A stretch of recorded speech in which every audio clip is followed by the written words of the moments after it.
our guys are into it. They're energized. Until we were basically on a knee in the fourth quarter, the place was rocking, which was awesome.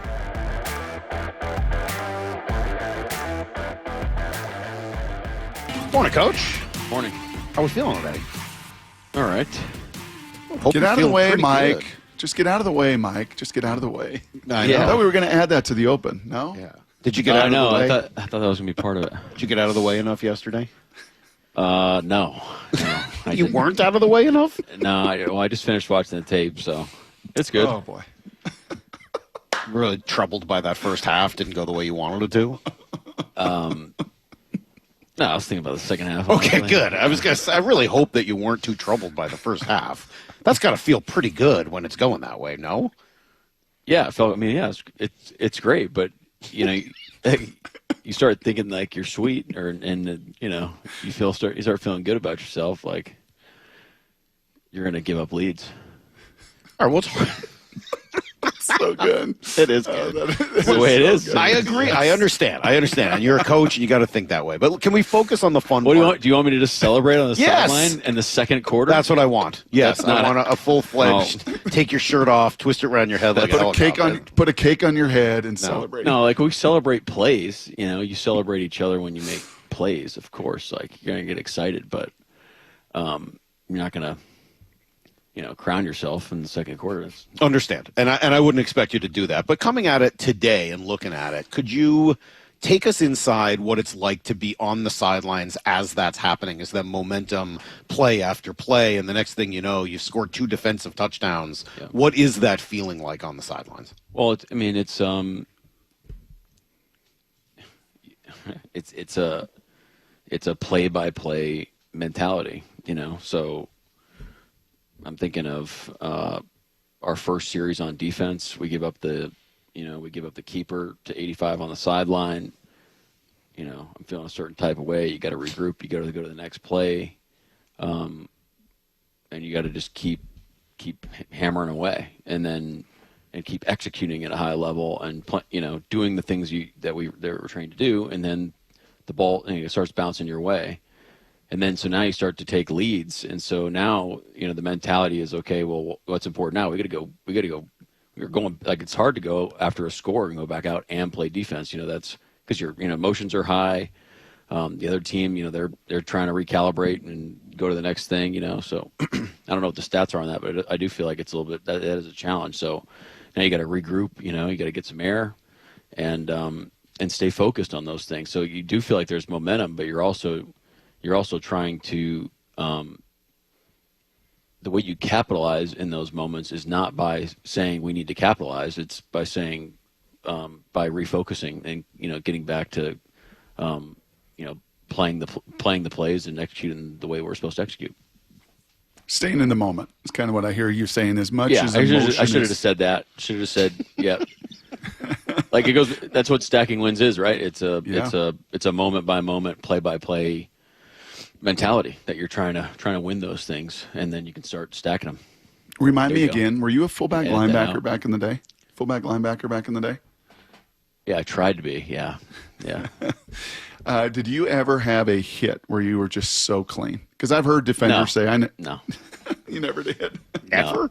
I cannot generate any power in my body. There's no snap. There was no hip snap. roll, no snap. The joke was I was deceivingly slow, so I would be running the ball, and they would defenders would overrun me. They thought I was going faster. I want to play this cut for you. We've played it a couple times today. It may be my favorite sound of Rabel and Wyman together, because Wyman had some snap. He had some stopping power and explosion, and he'd hit you. And Dave Wyman's reaction to the second sack fumble here, Coach. I don't know if you've heard this clip yet, but I think you'll get a little kick out of the call, out of the booth, out of the reaction, and I got to follow up. Brissett gets hit again. Ball bounces. Are you kidding me? It goes to D-Law again. Another touchdown. Seahawks. Holy catfish. Lightning strikes twice for the Seahawks defense. I get an oh my God. I get a holy catfish. I get a no way. We get kind of a triple whammy right there with blitz and sack and fumble and touchdown number 2. Can you kind of just take us into next level with that play, that call, It's the funny origination of it? When you were saying a clean hit, I thought you were going to talk about Drake's short yardage stop. That was which awesome. was just a tremendous. Really, it's a whole team play. But we talk about being decisive in the moment, and pulling the pin. That was a phenomenal play, man. Wow, what a great so play. good. You know what stood out on that one? I'll let you get to the blitz too. Is I actually went back and rewound it, and they pull and double pull. And Drake's eyes before the snap are so good. He is looking at the formation. He's looking at the information. He is studying. He knew obviously what was coming to allow him to pull that pin, and then just exploded. It was really, really cool. Matt, take me into that blitz if you wouldn't mind. Was it the same? I think Tyrice said afterwards it was basically the same call on those 2 occasions. Well, that's disappointing that he said it's the same call. It's not even close. Okay. All right. Oh, no. Well, maybe he Sorry, didn't say Tyrese. that. That's not what maybe you I said. Maybe I Probably read one of the into that. idiot reporters who said that. It couldn't have possibly been Okay, him. if he Maybe said it that, we wasn't got to talk Tyrese. about. We got some. No. You got some bigger problems than we have. Look, it's a Russian coverage is 11-man defense because it's a mechanism of getting the quarterback to hold the ball, and you got to execute the pressure correctly. And that particular pressure, like, it's not going to hit like that, So you have to get to the quarter. The quarterback really has to get to his second hitch. And I'll start with our pressure coverage, which we talked about last week, how it's been improving, and he had nowhere to go initially, and so he's going to have to work through his progressions and step up, and then that's when the pressure came alive. So, but they executed it well. They executed the way we wanted, and it's when you're getting a free run of the quarterback, how you're trained to hit him. Like you start raising your hand, you're playing with fire. If you match the hand. Which is what Ty did. That's good. But if you miss, you're hitting him in the head, and that's a penalty. So, there's some edges there that make talking about inches that make a difference. Sound like Al Pacino. The inches we need are everywhere around us. Like it's I actually know the majority of that speech, by the way, which is embarrassing. You know what I'm talking about? I do. Okay. Yeah, that's the football. The football movie? Isn't that it? Isn't that his big speech at the end of that movie? What's the movie? Any given something. given? Oh, come on, Brock. I'm sorry. Give me Hey, answers. you think I'm Saul thinking can't about know that? everything. He knows every lyric to the It's Jamie Edmund Foxx. I've Fitzgerald's. seen the movie. It's a good movie. Yes. Great movie. Yeah, it's a good movie. It's a great movie. all right. It's good. It's no Wildcats. I mean, if you want to watch a good football movie, watch Wildcats. I've actually never seen that. Well, see, there you I don't go. know what you're talking about. All right. Well, Hey, let me clarify, by the way, coach of high school football It's in an the 80s. older generation. Yeah, too old. Actually, don't watch clarification, it. It's please. dated. Doesn't hold up. Hey, clarification time. Tyrese did not say it was the same call. He said it looked the same, but they were different calls. So All I right. just want to clarify. That's the T Knight we know and love. Then Let's put some respect on his name. Let's get it right. We're about accountability. How about the so, athleticism yes. of Demarcus Lawrence? Oh, it was great. Yeah, it was awesome. We finally scooped the fumble. We forced 2 fumbles and scooped them, which is progress for us. So it's good. Yeah, Do you teach him? Do you teach in that moment of truth? Do you teach those linebackers or the nickel blitzers or even the front guys? Do you teach them to go for the arm or in that? Like, how do you? What are the teaching points, coaching points? I there? actually hate to say this, but when you have a free run, like on the quarterback's like front profile, we actually teach them not to match the hand. I hate to say that, but because of the penalty. Mm-hmm. So we teach them to take a strike zone hit, take your head out of the hit. We say saw them in half. It's a kind of that puts you in the right spot, and then you can't land. I mean, there's all sorts of rules. You can't land on them, and depending on the quarterback, you might try to make you miss. But normally, when you're going straight at them, that's the technique we teach. When we're trying to attack the ball, normally it's it's off the perimeter where the head's kind of out of the way. Yeah, that's how we teach it. But so interesting, because of the risk of if you go high like that, then you make helmet to helmet or helmet to chin or any contact with a QB, and you're at risk of penalty. Right? Would be that's right. It'd be hands. Yeah, that'd be roughing. Hey, I heard you talk a little bit about Nick Emmanwori last night after the game. Just thinking about his growth in a fairly short amount of time, half a season now, and part of which he missed due to injury. How far has he come over the course of the last few months? Well, I think what you're seeing with Nick is constant growth, and for him to be able to do that, he had to stay locked in while he was injured, and that was a difficult situation for him. He had trained and played all the reps throughout the entire offseason. You play X amount of plays into your first game, and now all of a sudden you're out for a significant period of time. To stay locked in, and given the disappointment, I mean that's not easy for a rookie. So that was great that he did that. He stayed poised, stayed locked in, prepared the same way every week, and then when he came back, the execution was still there. And there's some things that you attack, and I think the game, like I talked about last night, I think the game's slowing down a little bit for him, and he's understanding distributions. And definitely as the game declares, he has a great feel. I think the next step for him is to play with a little bit more anticipation earlier in games, with the different spots that we're putting him in, and he'll do that. It's just his natural evolution. Well, I was going to ask you about that because we can see his physical abilities. Obviously, he's a a tremendous physical specimen. Right. What is the mind like? Because we don't get as much of an opportunity to see that. What is his football mind? Well, he has like? a high standard for himself on how to execute. It means something to him to go out there and perform. Really, I think it's really out of respect for his teammates.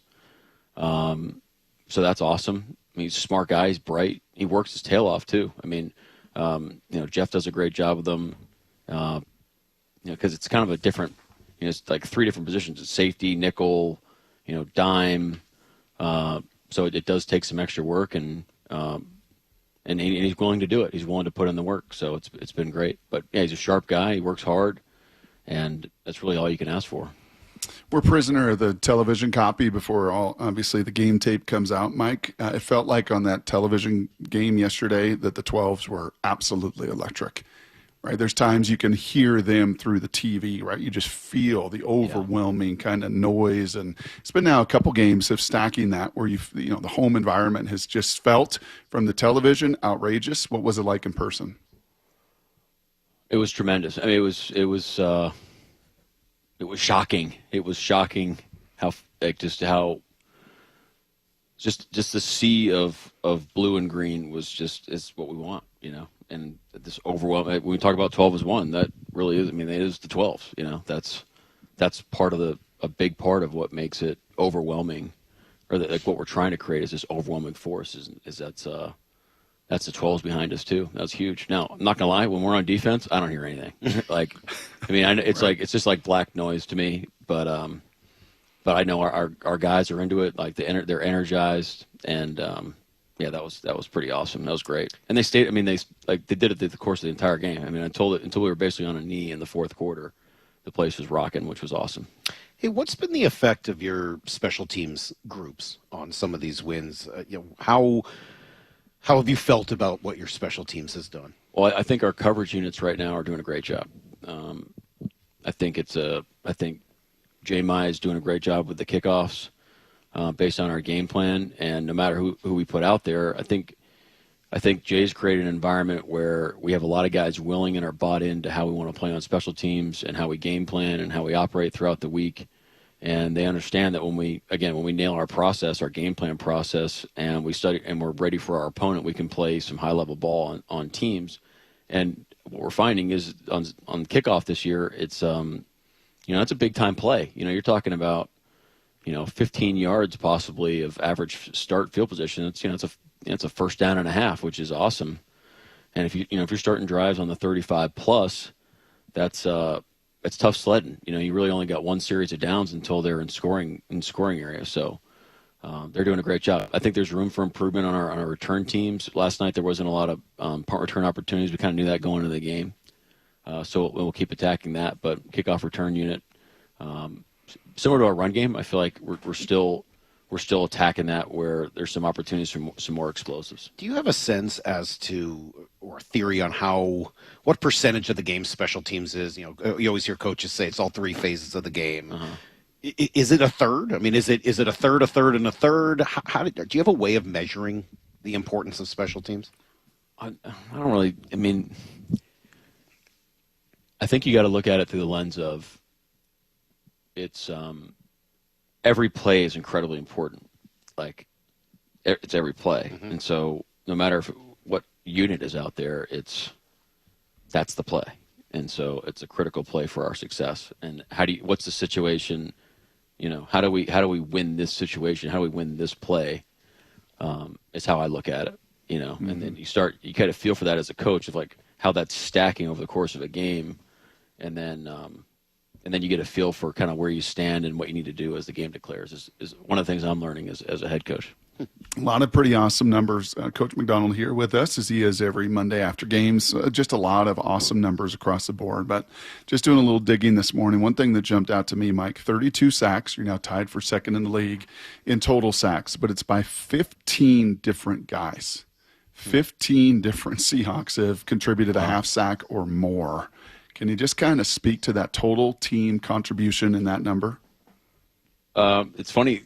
Like Dave does a great job of giving me stats, but like I learn more stats from you guys than I do just from our guys, because we really don't like hunt those. We don't like hunt stats. You're looking for, like, when we're watching the tape, we're watching for like how we're playing. Are we playing how we prepared? Are we ready to play the situations? And then like schematically, are we sound and complementary enough where we can give our players an edge and try to win? That's honestly what we look at. So the stats it's a pretty cool stat. I think, look, it's not like I just make this stuff up. It really is like a 11-man rush is how we see it. It's not just, I know we rush 4 a lot, probably more frequently than we anticipated. But you're second most in the league, by the way. It's 19%, second fewest of rushing 4, if you want another stat. Going into this last weekend, just 19% at the time. You got a pressure with rushing 4. Let me frame that the right way. That's just like that's the four down guys, or that's simulated? Yes. Or yeah, just rushing 4. Yeah, 19%, which is the second, most. It's incredible. Yet your pressure rate is second highest in the league when you do that, and it's extraordinary numbers. 19%. Again, we don't rush 4, or so 80%. Yeah, 19. Oh gosh, I'll just keep talking now. That sounds right. 80% rush 4. That's right. That's right. Okay. 80% of the time you're just rushing 4, and yet you're creating total havoc, and the amount of pressures are second most in the league. I mean, it's just awesome. That's probably pretty dominant football, right? When you don't have to rush more than 4. Yeah, I think if we had to rush more, then that would probably get skewed kind of the other way. If you kind of gets watered down a little bit to a certain extent. But that's some people play great defense by that's their philosophy, right? They want to speed the clock up for the quarterback. Guys popping all over the place. There's been great stuff like that. This is where we've evolved to, for this particular team. And it's a shout out to our guys of when we do dial it up that they're ready to go, and shows me that we're executing at a high level, which means the guys are prepared and playing decisively, which is great. So to have success rushing 4, you got to have really good talent, right? I mean, those guys have to be really good. They got to be playing really hard. As a coach, what do you contribute to that? How much can you add just by rushing 4? To scheme-wise, movement-wise, twists, etc. How much can you add to that? Well, I think we can do better. I mean, you look at last night. I felt like there were opportunities where we need to work better together in the front and the back on how we marry it up, how we present the looks, and that's coaching. That's how we design it to get it to it. Simpler, a little bit less, a little bit more efficiently, like less costly to get to some of these, fancier looks, I guess is. On some of these passing downs. And so that's something that we're going to be looking at today. Our defensive line coaches, AD, Hines, CP, I think they do a tremendous job of setting up a plan. It's simple. The guys are bought in. We're using the players' impact or, feedback too, and our guys are preparing. And so as long as we continue, look, you're going to have success if our guys are still bought in on rushing 4 as 1. When they go, you got to play off one another. You got to set each other up for success. Sometimes guys have to take, they got to be the pocket push guy. They got to be the A-gap push guy, and that means that they're probably only going to get, that's not necessarily their rush, or they're setting their team up for success. But it always has to work together. And then at the end of the day, you can't get to the quarterback if he doesn't have the ball. So you got to be able to do a great job on the back end of creating doubt with the quarterback, and understanding that trying to figure out ways where he can't just catch the ball and throw it. He's got to be able to. You got to buy time. Yeah. Have you gotten a chance to peek at the Rams at all over the course of the season in either crossover tape or? Yeah, there's been a little crossover, and then I watched them this morning on. I watched their defense this morning. And They're a really good team. They're a really good team. I haven't watched special teams yet, but from what I've been seeing on just stat-wise on offense and understanding how they operate, it seems like they're going a little bit bigger personnels, which will be interesting as we dive in. And then defensively, they're doing a lot of same principles that we feel like drives part of our defense is rush and coverage working together and dialing up opportunistic blitzes and doing a good job attacking the ball. So they're a good team. We haven't even mentioned your quarterback. What did you make of Sam's game yesterday? Oh, he only threw it 12 times. We don't talk about the quarterback. Yeah, it's funny. I didn't know that until after the game, which is kind of wild. 46 runs, 12 passes. That's Mike Macdonald football right there. 46 runs, 12 passes. I don't. I mean, winning. I'd like to put that as a brand of ours. How we do it, probably a method. I thought Sam was incredibly efficient in the first half. He made some big plays there in the second half to close it out on the keepers. There's some run game stuff where he's getting in and out of some good looks, which was good. And then, we just, as an offense and really in the return unit, like Sheed had the ball on the ground there on the kickoff return, ball's in jeopardy too frequently. I think everybody would agree with me on that. And so that's something that we need to do a better job of as a team. What were your first impressions of Shaheed? Great. Yeah. Awesome. Stuff we were seeing in practice. There'll be more opportunities for him in the pass game as we go, I'm sure, but I think he's off to a great start. He came right in. First date, only been here a few hours. He said he wanted to make this his permanent home. He's like, all right, I'm in. Let's go. Long term, I'm in. Yeah, that's great. Yeah, we creating quite a culture here. Yeah, we fed him the potion. We got him.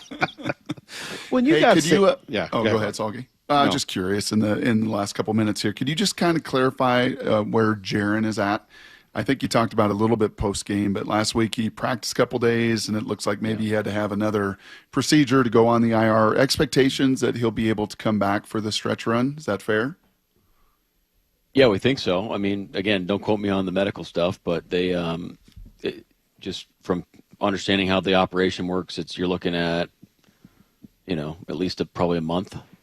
So, do that with. We haven't talked about IR and all that, but it's gonna take some time. It's not like the procedure he had during the bye where he felt like he could come back a little sooner. So gotcha. But yeah, I think we'll see Jay Reed by the end of the year. Hope to have Ernest Jones back this week. Hope is a good word. Yeah, hope is a good word. You think there's a good chance that you'll have Ernest Jones back this week? I don't know. Okay. You know what? There's a you good can find chance. any more on Sundell?